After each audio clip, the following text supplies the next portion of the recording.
You're in tune to the season finale of Voices Podcast, powered by Radio Madness, the voice of the youth. Pleasant good night. I am the one and only serial investigative journalist for Radio Madness.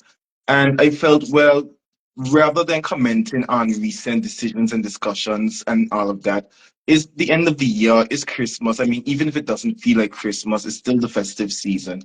And I felt, why not end the year by having someone explain to us what it really means to be Anguillian, you understand me? Because there are a lot of traits of ours, and we just feel as though that's just what it is until we start to do a deep dive into our past and understand where some of these traits come from. You understand? It doesn't come out of the blue. Everything starts somewhere. I mean, a river starts somewhere. It starts from a basin. It starts from a pool of water, a source, and it makes its way down. So it's similar to our cultures and traditions, even if they are not a direct representation as to what we are now.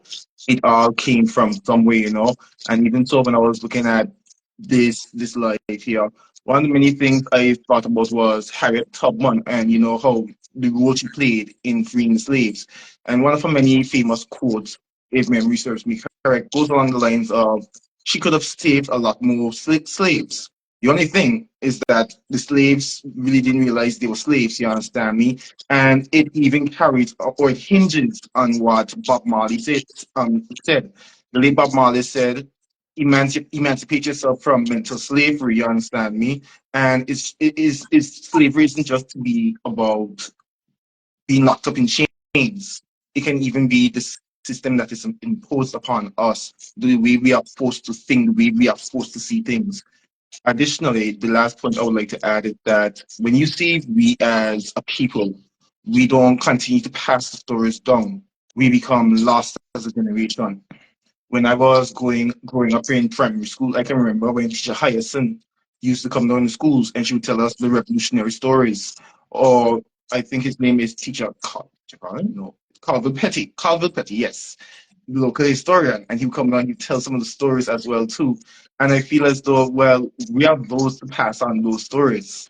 We need to continue to pass on these stories for the youngsters to understand where we came from and what it really means to be Anguillian. So tonight here, I have up and coming political candidate, Mr. Yusuf Ali. I'll allow him to introduce himself.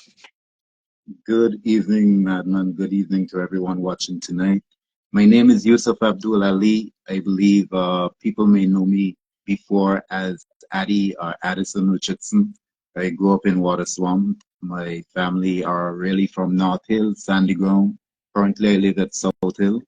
So I'm a native of District 5, and I decided that I'm going to give it a shot for elections coming up next year, hopefully God's real life, because I believe that politics has to have a certain culture aspect in it if we want to really go forward as a people. Because whatever policies we put in place, whatever taxes we put in place, it has to reflect something from our culture, or even that our culture itself impacts whatever situation it is that we may find ourselves in as a people. And as long as we can really understand the genesis of our problems, I believe we'll come up with much more efficient solutions. Brilliant. I do appreciate that, Sammy. My first question to you is, what does it mean to be Anguillian? In your honest opinion, through your years of experience and looking back at culture, what does it really feel to be Anguillian? What does it mean to be Anguillian? Uh, for me to be an Anguillian, for me to be an Anguillian, it's so deep because our culture goes back all the way to like 1650. You know, we were people that were shaped through so much hardships that weren't even documented. If they were documented, most of them are just lost, either burnt, either lost in transport on a ship. So we've lost a lot of our history, written history. But the little remnants that are there, we'd realize that as an Anguillian, we came through so much hardships that shaped us as a people today, not just defiant, but rather resilient. Um, However, you mentioned on your one of your advertisements of this show tonight that there may be some bad things in our history that we may not Mm, know about and that mm, we not may not even talk about. And that in mm. itself is part of our culture. We tend to not speak about the bad things in our culture. But if we really want to move forward and we really want to be a efficient small country in the Caribbean, we have to be very pragmatic on certain issues.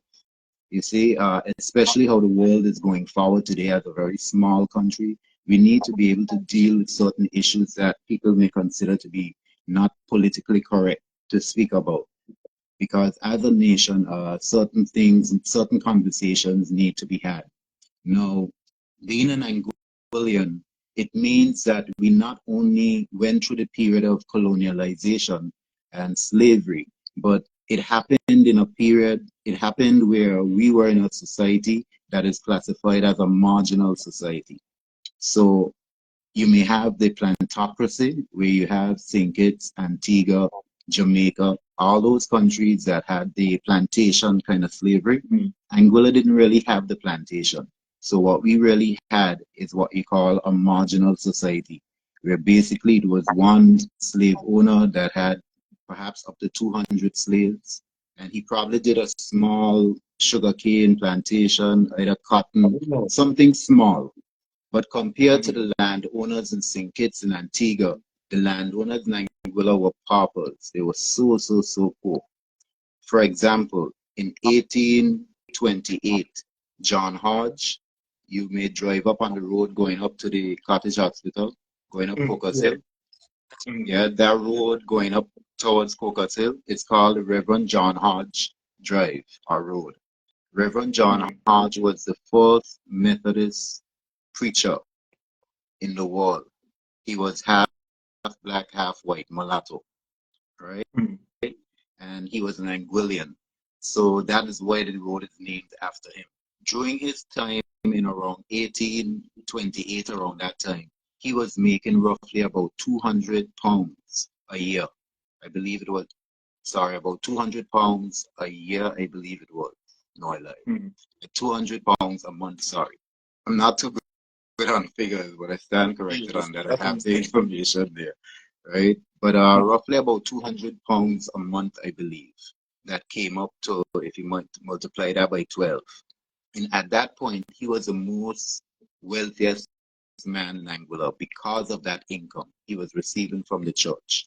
So that goes mm, to show how poor Angola was. Because of that, when slavery was abolished, a lot of slave owners left the island. So unlike St. Kitts and Antigua and Dominica and Barbados and Trinidad, the slave owners didn't really establish, how could you put it, a politics, a society to run the island. They just mm, left the island with the slaves who were not educated, who didn't understand how to run politics, who didn't understand how to build a society. These were people who were enslaved for about 200 years. So the island mm, was left with very few people who would be able to run it efficiently. mm. And because of that, St. Kitts took it over. And that is why Angola became under St. Kitts for a very long time. So And that's from like St. took it over. 1828. Sorry? And St. Kitts. So that's how you got the St. Kitts, the Three Islands Federation Anglo St. Kitts Nevis. So the Right. Kittitians came over when they started.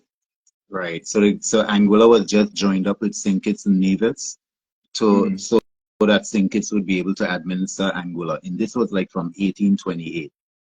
mm, You see, because everybody just abandoned Angola. And when I mean everybody, the landowners. Let me just say the landowners. Or rather, so let me specifically say the white the white slave owners. Because mm, it's very important for us to understand that there were also black slave owners as well. That is mm, very important for us to understand. Going forward, we really need to come to the fact that we had roughly, might take me some time to actually find it on my computer, but we roughly had maybe about 60 black people who were slave owners as well. Now, Oh, mind wow. you, some of these slaves might have been their family. Mm, Okay, mind you, some of the slaves that they owned might have been their family. Because mm, at the end of the day, we need to understand that slavery wasn't just about racism, it was about economics, it was about money. mm, So if you didn't have money, you would be on the level of being a slave. mm. You Almost like see? poverty, basically. Right. So, for example, if you go to Barbados, for example, there's a part in Barbados that has white Irish descendants from slaves, the descendants from white Irish slaves, Wow. that they are completely white. The accent and everything is Bayesian, but they're Mm. completely white. They can tell you the history go all the way back during slavery. You see, so So, slavery wasn't necessarily about race, it was about more about economics, which still is the issue today, economics. mm, right. So, like, not mean to like cut you off there, but like one main point you hit just a while ago was that basically, like, you basically explained that we didn't really have slave plantations like the other islands, and while you were saying that it goes back to when the British told our people at one point, like, yo, Anguilla is uninhabitable. We're going to have to put you guys on a boat and send you down to Guyana. But here you are explaining that even in slave times, the Reverend was making money off of the church. So basically, give us an idea, right, in terms of like how to say slavery economics, basically in comparison to the rest of the islands, because oftentimes when we think about the colonial slave era, it's more so like for me personally, every time I hear Anglians voice their opinion about the crown, for instance, it always comes across to me as though the crown has robbed the island of resources in comparison to many of the other territories that the crown ruled once upon a time in years ago.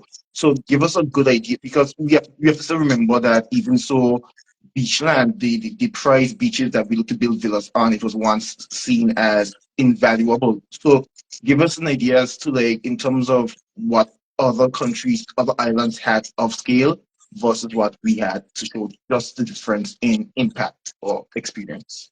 Well, I'm gonna try and see if I could sum up the whole Anguilla history in that answer then, right? In short as well to in summary. So basically in about 1649, if you go back Mhm. in history, in about 1649, King Charles II, if you do your history, I won't go down in that area. He was beheaded by Cromwell, right? And that is when you had the parliamentarians, they took over the British administration of the Yes. country, right? So the Mhm. Oliver Cromwell days. So during that time, the planters in St. Kitts decided that, okay, now that the king is gone, they wanted to be loyalists. You see, so they decided to leave St. Kitts and then they came to Anguilla, all right? Mhm. But because Anguilla was so backward, when the parliamentarians came and invaded the Caribbean, they didn't even bother about Anguilla. you know. So this is why I consider to be Anguilla to be the most, how can I put it, loyal of the British Mhm. subjects in the whole Indian Empire. Because when everybody else crumbled, I believe Anguilla was the only ones that stayed loyal. So Mhm. during that time, it was very turbulent. The economy in Anguilla was dyewood. They would chop down a lot of the big trees. Anguilla was a huge forests from like And dinosaur like days, the right? So Anguillian this, dollar too. right? But it had a lot of trees, a lot of big trees in Anguilla. So they cut them down and use them for wood to make ships. And that is the Mhm. birth of our boat building tradition, Mm. right? Because we had a lot of wood to create these boats. So that was basically the first economy in Anguilla, boat building. Mm. See, eventually it went on to sugarcane. Eventually it went on to tobacco. Sorry, then sugarcane, then into cotton.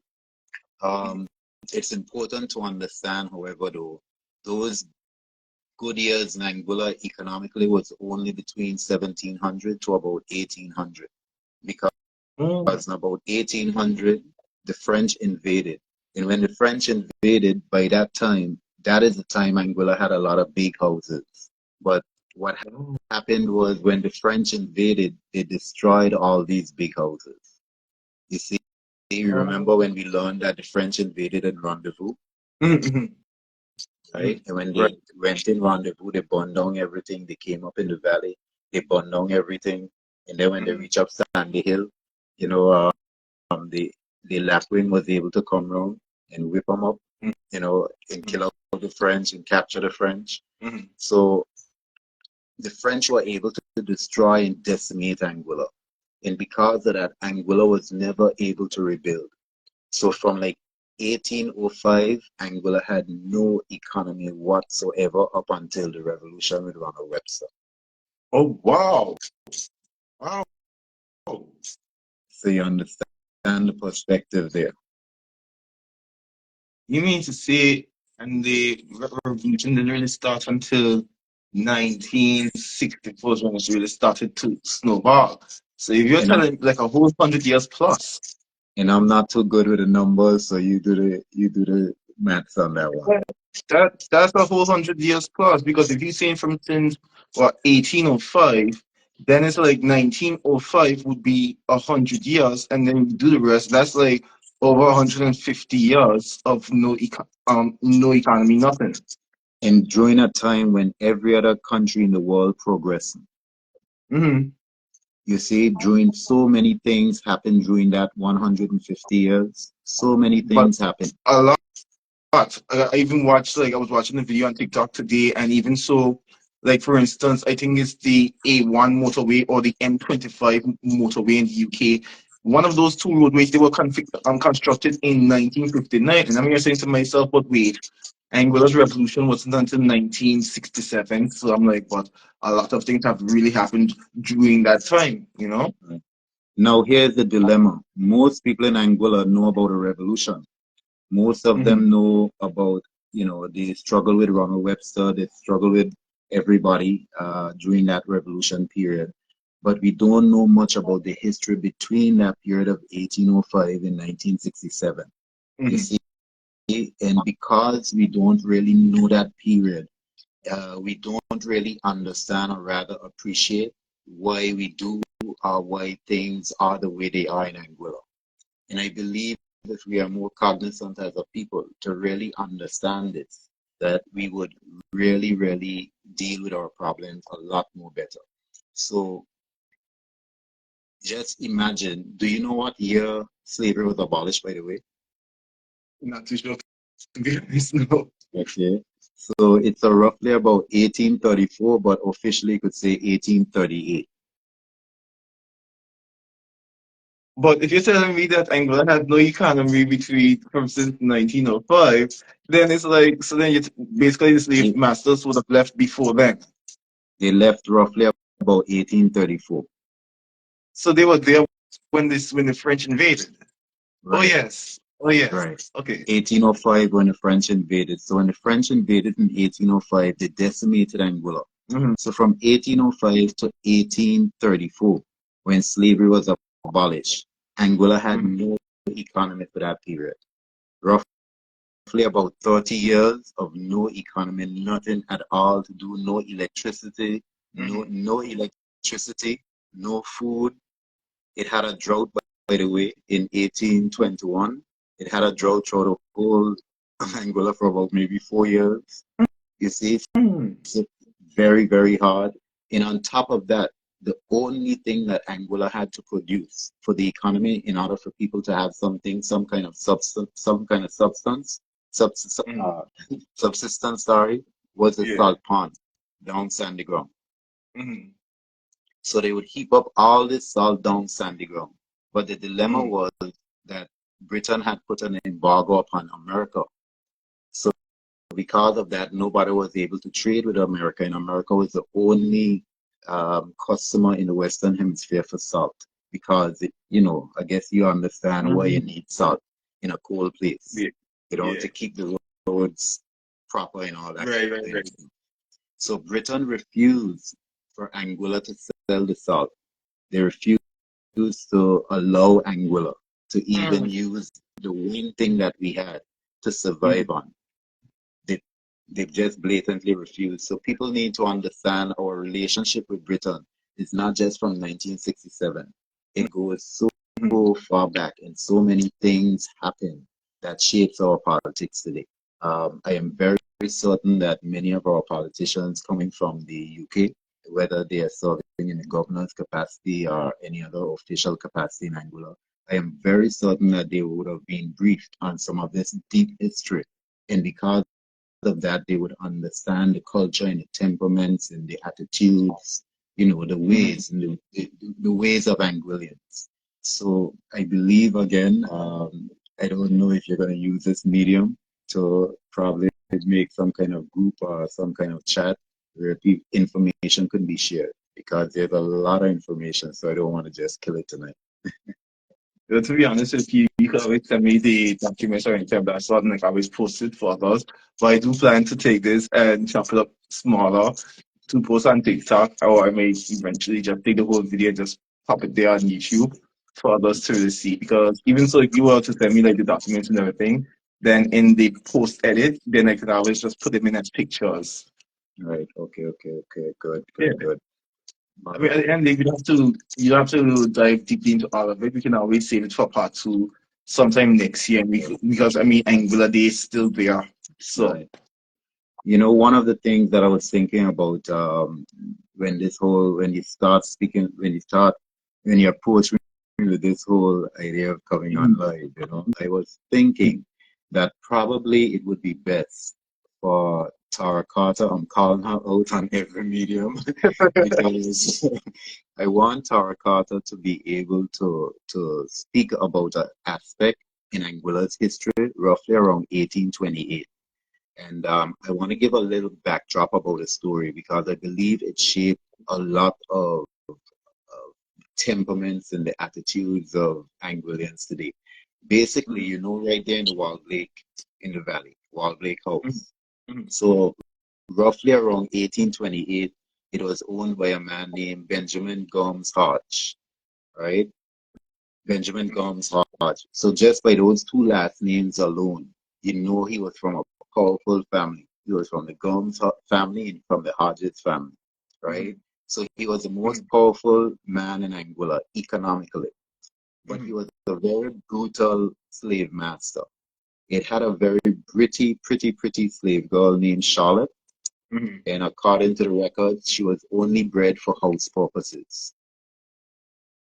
So we understand what that means, right? I don't need to go into detail about that, but we understand what that means. The record further goes on to say that she was bred so perfect that she never had one day in the field.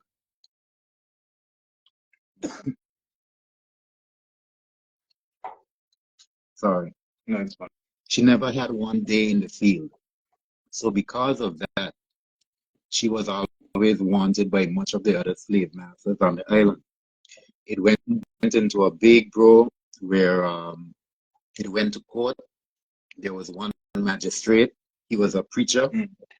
He went to court and he went to court acting as the magistrate and the lawyer for the slave girl. So just imagine, he's the magistrate sitting up on the bench. And then after he took off his wig, etc., put it down, then went down. You catch what going on? Then went down and gave his testimony, act as her lawyer. And whenever he needed to go back up, it was so crazy back then.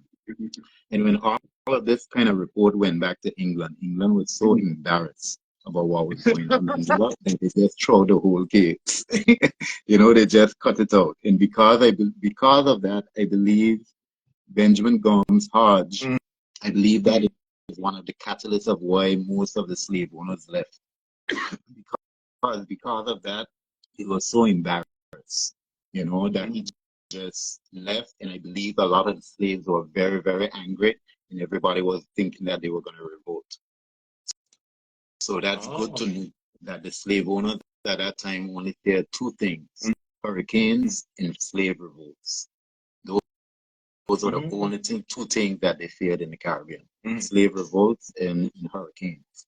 So the same way we would have the fear of hurricanes, hurricanes today was like the same fear that slave owners would have had of slave revolts. Okay? So when you see a hurricane threatening, that same feeling that you get is comparing to the same feeling they would have. You catch? It's coming, but we're gonna be able to handle it. Right, right, right. No, no, I get you. I You get know? you.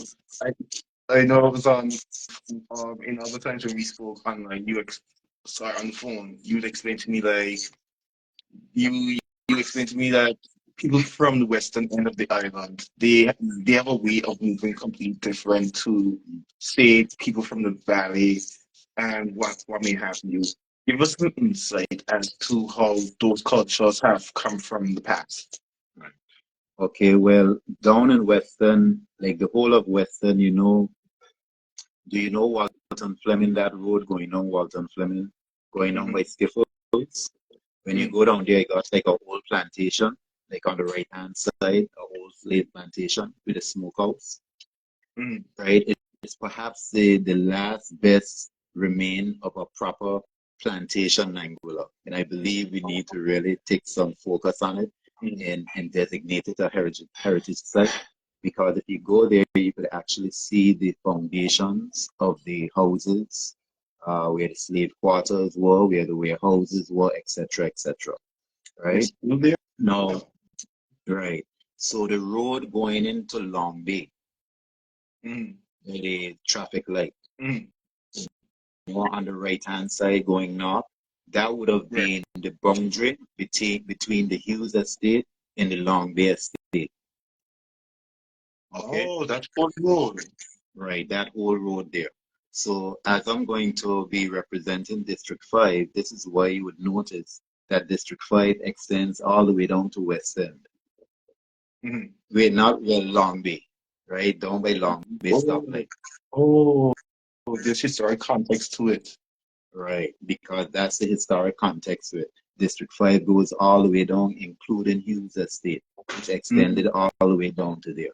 Okay, so now west of there would have been Long Bay and West End, and that was owned by a man named Benjamin Richardson.